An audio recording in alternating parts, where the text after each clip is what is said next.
Hello students, how are you? I hope you all are fine. तो आज हम हमारी हिंदी की पाठ्य पुस्तक आरोह भाग 1 की जो 5th पोइम है जिसका शीर्षक है घर की याद, उसका अध्ययन करेंगे। तो घर की याद शीर्षक के कवि भवानी प्रसाद मिश्र जी हैं। तो सबसे पहले हम थोड़ा सा भवानी प्रसाद मिश्र के बारे में पढ़ेंगे। तो बच्चों देखिए, भवानी प्रसाद मिश्र जी का जन्म सन 1913 टिगारिया गांव, होशंगाबाद, मध्य प्रदेश में हुआ। अगर भावनाओं को शब्दों में पिरोने की कला किसी को आती है तो वह है भवानी प्रसाद मिश्र जी, क्योंकि इनकी कविताओं में भावना इतनी होती है कि यदि आप एक बार पढ़ लें या उसको महसूस कर लें तो उससे निकलना मुश्किल हो जाता है। तो भवानी प्रसाद मिश्र जी गांधीवाद पर आस्था रखने वाले गांधी वाङ्मय के हिंदी खंडों का संपादन कर कविता और गांधी जी के बीच सेतु अर्थात पुलिया बंधन का काम किया है। मिश्र जी की कविताओं की सहजता का संबंध गांधी के चरखे की लय से जुड़ता है, इसलिए उन्हें कविता का गांधी कहा जाता है। इन्होंने प्रौढ़ प्रेम की कविताएं भी लिखी हैं, जिनमें उद्दाम श्रृंगारिकता की बजाय सहज जीवन के सुख दुख और प्रेम की व्यंजना है।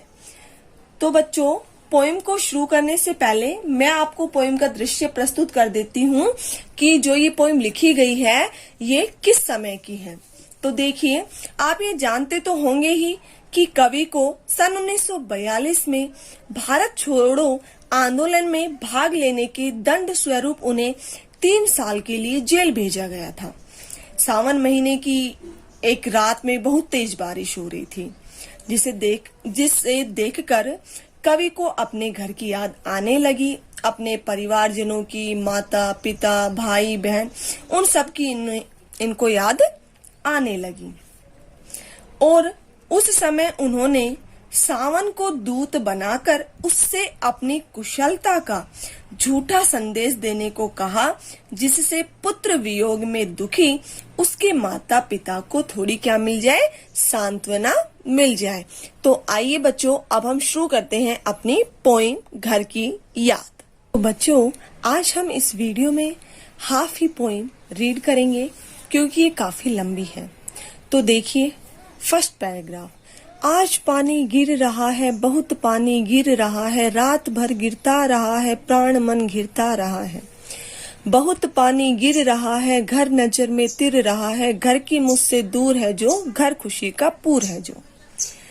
तो यहाँ भवानी प्रसाद मिश्र जी ने, जब वो जेल में बंद थे सन 1942 में, तो जब वहां रहते उन्हें अपने घर की याद आती है और उनका मन भावुक हो उठता है।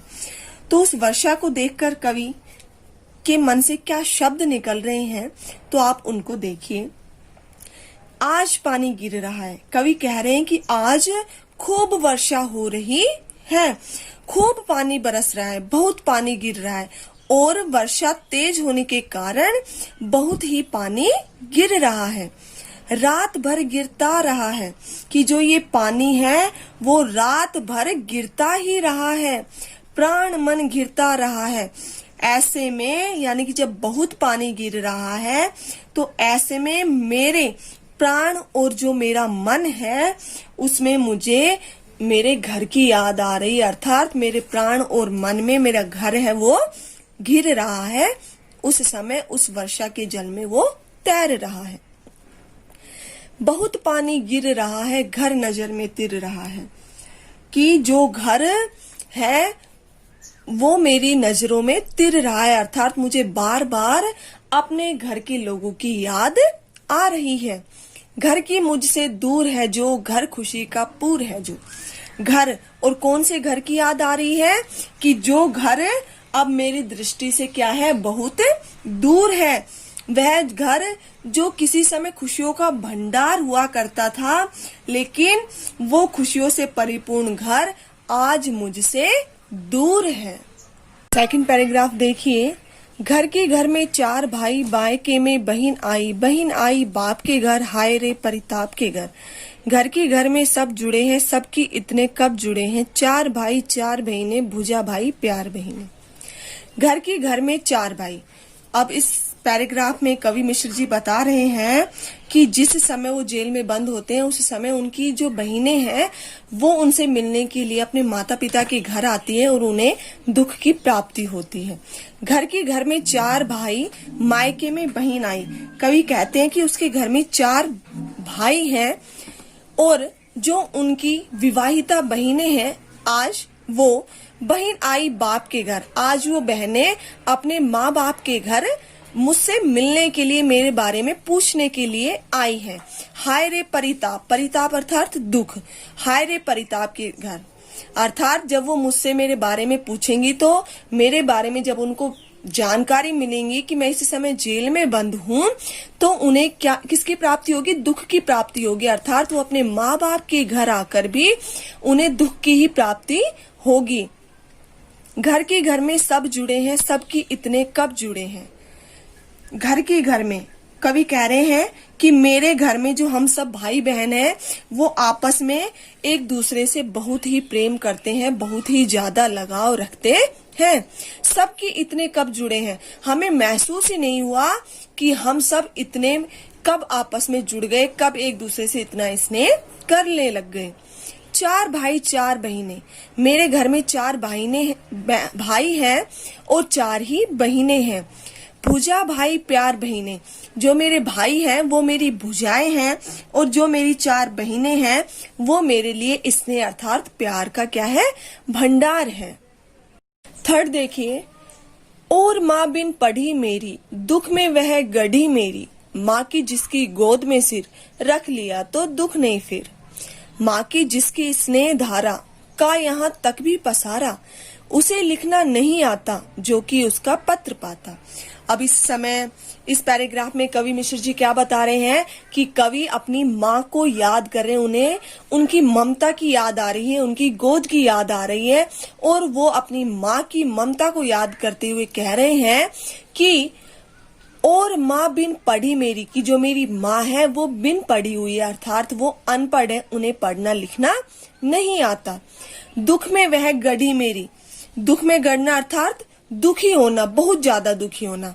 और मेरी माँ मेरे इस समय जेल में बंद होने के कारण उसे अत्यधिक दुख का अनुभव हो रहा है, दुख की प्राप्ति हो रही है। माँ की जिसकी गोद में सिर, रख लिया तो दुख नहीं फिर। और कवि क्या कह रहे हैं कि माँ की ममता वो होती है कि यदि हम उनकी गोद में अपना सिर रख लेते हैं तो चाहे संसार की कितनी भी बड़ी मुसीबत क्यों न हो, कितना भी बड़ा दुख क्यों न हो, उस दुख का एहसास उस ममता के सामने नहीं होता। तो कवि कह रहे हैं कि जो उनकी ममतामयी जो गोद है उसमें सिर रखने से दुख का अनुभव नहीं होता।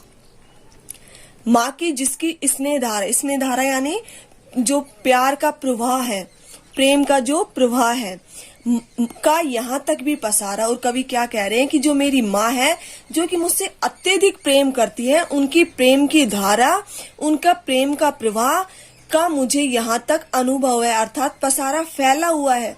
भले ही मैं इस समय जेल में बंद हूँ लेकिन उनका प्यार का एहसास मुझे यहाँ तक भी हो रहा है। उसे लिखना नहीं आता, जैसे कि कवि ने पहले बताया कि उनकी माँ कैसी है, अनपढ़ है, तो वो कह रहे हैं कि अनपढ़ होने की वजह से उन्हें लिखना नहीं आता जो कि उसका पत्र पाता, कि अगर उन्हें लिखना आता तो इस समय मैं उनके पत्र को प्राप्त कर ही अपने मन को संतुष्टि प्रदान कर देता, लेकिन वो अनपढ़ है इसलिए मैं उनका पत्र प्राप्त नहीं कर सकता। फोर्थ देखिए बेटा, पिताजी जिनको बुढ़ापा एक क्षण भी नहीं व्यापा, जो अभी भी दौड़ जाए, जो अभी भी खिलखिलाए, मौत के आगे न हिचके, शेर के आगे न बिचके, बोल में बादल गरजता, काम में झंझा लरजता। अब इस पैराग्राफ में कवि मिश्र जी ने बताया है अपने पिताजी के बारे में कि जब उन्हें उनके पिताजी की याद आती है और वो उनकी किन किन विशेषताओं को उजागर करते हैं उनके बारे में लिख रहे हैं। तो देखिए, पिताजी जिनको बुढ़ापा एक क्षण भी नहीं व्यापा, कवि कहते हैं कि जो मेरे पिताजी हैं वो बहुत ही बहादुर हैं। वो आयु से तो बूढ़े हैं, अर्थात उनकी वृद्धावस्था शुरू तो हो गई है, लेकिन उनको बुढ़ापा एक क्षण के लिए भी अनुभव नहीं होता। अर्थात उनकी आयु भले ही हो गई है, लेकिन उनमें आज भी इतनी एनर्जी है कि एक जवान आदमी के बराबर कार्य को कर सके। जो अभी भी दौड़ जाए, जो अभी भी खिलखिलाए। मेरे इस आयु में भी जो मेरे पिताजी हैं वो बहुत तेज दौड़ सकते हैं और आज भी बहुत तेज खिलखिलाकर हंस सकते हैं। अर्थात वो हमेशा ही खुश रहने का प्रयत्न करते हैं। मौत के आगे न हिचके, कि जो मेरे पिताजी हैं उन्हें मौत से डर नहीं लगता। वो मौत के सामने हिचकते नहीं, डरते नहीं है। शेर के आगे न बिचके, बिचके अर्थात डरे, और यदि उनके सामने शेर आ जाए तो अब भी उनमें इतनी ताकत है कि वो शेर का सामना कर जाए। अर्थात शेर के सामने आने से भी वो शेर से नहीं डरे। बोल में बादल गरजता, उनकी जो वाणी है वो इतनी तेज है कि जब वो बोलते तो ऐसा लगता है जैसे कि बादल गरज रहे हों। काम में झंझा, झंझा अर्थात तूफान, लरजता अर्थात शर्मा जाता है। और जब वो कार्य करते हैं, जिस स्पीड से वो कार्य करते हैं, उसको देखकर जो तूफान है वो भी उनके कार्य के सामने शर्मा जाता है। 5th देखिए बच्चों, आज गीता पाठ करके दंड 260 करके खूब मुकदर हिला लेकर मूठ उनकी मिला लेकर, जबकि नीचे आए होंगे नैल जल से छाए होंगे, हाय पानी गिर रहा है घर नजर में तिर रहा है। तो कवि मिश्र जी ने इस पैराग्राफ में बताया है कि जब मेरे पिताजी जैसे रोजाना सुबह क्या करते हैं, व्यायाम करते हैं, गीता पाठ करते हैं, उस समय जब वो छत पे से करके जब नीचे उतरते हैं तो उस समय का वर्णन करते हुए कवि मिश्र जी कह रहे हैं कि आज गीता पाठ करके, कि मेरे पिताजी आज गीता का पाठ करके दंड 260 करके और 260 दंड बैठक लगाकर खूब मुकदर हिला लेकर, मुकदर होता है व्यायाम करने का लकड़ी से बना हुआ एक उपकरण होता है, मूठ उनकी मिला लेकर, मूठ अर्थात जो पकड़ने का स्थान है उसको मिला लेते हैं। क्या कह रहे हैं कि मेरे पिताजी आज गीता का पाठ करके और 260 दंड बैठक लगाकर और उस व्यायाम करने का जो लकड़ी से बना हुआ जो उपकरण है उसको घुमा घुमा कर उसकी पकड़ने के स्थान को मिलाते हुए जब कि नीचे आए होंगे, कि जब वो ये सब करने के बाद नीचे उतरकर आए होंगे, नैन जल से छाए होंगे, उस समय मुझे वहां न पाकर उनकी आंखों से, नैन अर्थात आंखों से जल से छाए होंगे, अर्थात अश्रु आ गए होंगे, आंसू आ गए होंगे, क्योंकि इस समय मैं उनके पास न होकर बल्कि कहाँ हूँ, यहाँ जेल में बंद हूँ। हाय पानी गिर रहा है घर नजर में तिर रहा है, कि आज बहुत ज्यादा पानी गिर रहा है और मैं इतना दुखी हो गया हूँ कि इस पानी को देखकर मुझे मेरे घर की याद आ रही, अर्थात इस वर्षा के जल में मुझे मेरा घर तैरता हुआ नजर आ रहा है। Thank you.